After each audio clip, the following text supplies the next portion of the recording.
Fifth chapter, Arithmetic. Matilda longed for her parents to be good and loving and understanding and honorable and intelligent. The fact that they were none of these things was something she had to put up with. It was not easy to do so, but the new game she had invented of punishing one or both of them each time they were beastly to her made her life more or less bearable. Being very small and very young, the only power Matilda had over anyone in her family was brain power. For sheer cleverness, she could run rings around them all. But the fact remained that any 5-year-old girl in any family was always obliged to do as she was told, however asinine the orders might be. Thus she was always forced to eat her evening meals out of TV dinner trays in front of the dreaded box. She always had to stay alone on weekday afternoons, and whenever she was told to shut up, she had to shut up. Her safety valve, the thing that prevented her from going round the bend, was the fun of devising and dishing out these splendid punishments, and the lovely thing was that they seemed to work, at any rate for short periods.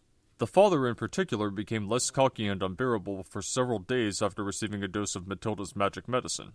The parrot in the chimney affair quite definitely cooled down both parents down a lot, and for over a week they were comparatively civil to their small daughter. But alas, this couldn't last. The next flare-up came one evening in the sitting room. Mr. Wormwood had just returned from work. Matilda and her brother were sitting quietly on the sofa waiting for their mother to bring in the TV dinners on a tray. The television had not yet been switched on. In came Mr. Wormwood in a loud check suit and a yellow tie. The appalling broad orange and green check of the jacket and trousers almost blinded the onlooker. He looked like a low-grade bookmaker dressed up for his daughter's wedding, and he was clearly very pleased with himself this evening. He sat down in an armchair and rubbed his hands together and addressed his son in a loud voice. "Well, my boy, your father's had a most successful day. He is a lot richer tonight than he was this morning. He has sold no less than 5 cars, each one at a tidy profit. The electric drill on the speedometer cables, a splash of paint here and there, and a few other clever little tricks, and the idiots were all falling over themselves to buy." He fished a bit of paper from his pocket and studied it. "Listen, boy," he said, addressing the son and ignoring Matilda. "Seeing as you'll be going into this business with me one day, you've got to know how to add up the profits you make at the end of each day.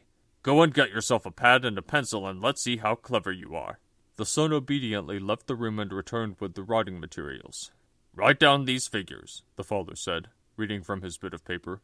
"Car number 1 was bought by me for £278 and sold for £1,425.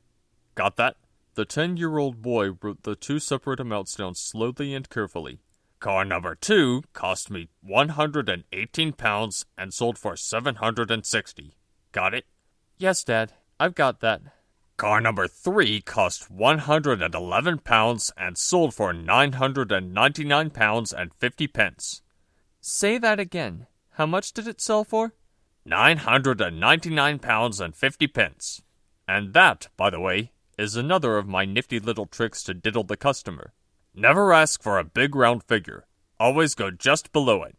Never say £1,000. Always say $999.50. It sounds much less, but it isn't. Clever, isn't it?" "Very. You're brilliant, Dad."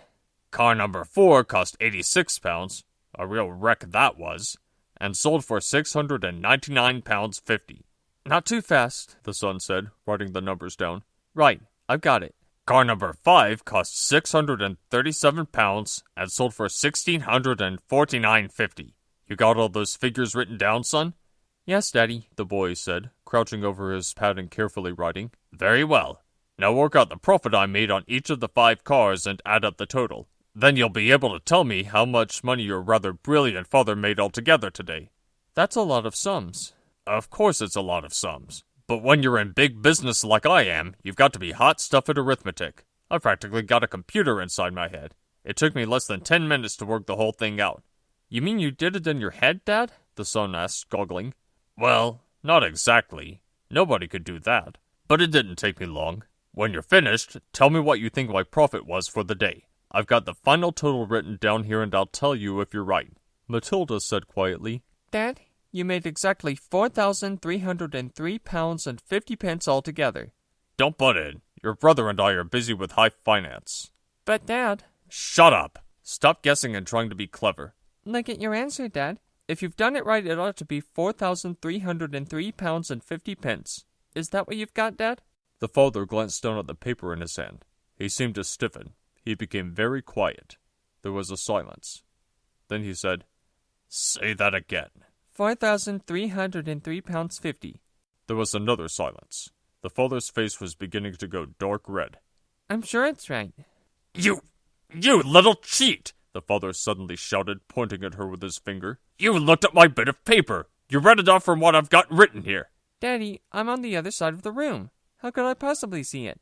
Don't give me that rubbish! Of course you looked! You must have looked! No one in the world could give the right answer just like that, especially a girl!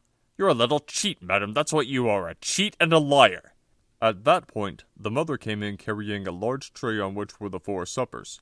This time, it was fish and chips which Mrs. Wormwood had picked up in the fish and chip shop on her way home from bingo. It seemed that bingo afternoons left her so exhausted both physically and emotionally that she never had enough energy left to cook an evening meal. So if it wasn't TV dinners, it had to be fish and chips. What are you looking so red in the face about, Harry? She said as she put the tray down on the coffee table. Your daughter's a cheat and a liar, the father said, taking his plate of fish and placing it on his knees. Turn the telly on, and let's not have any more talk.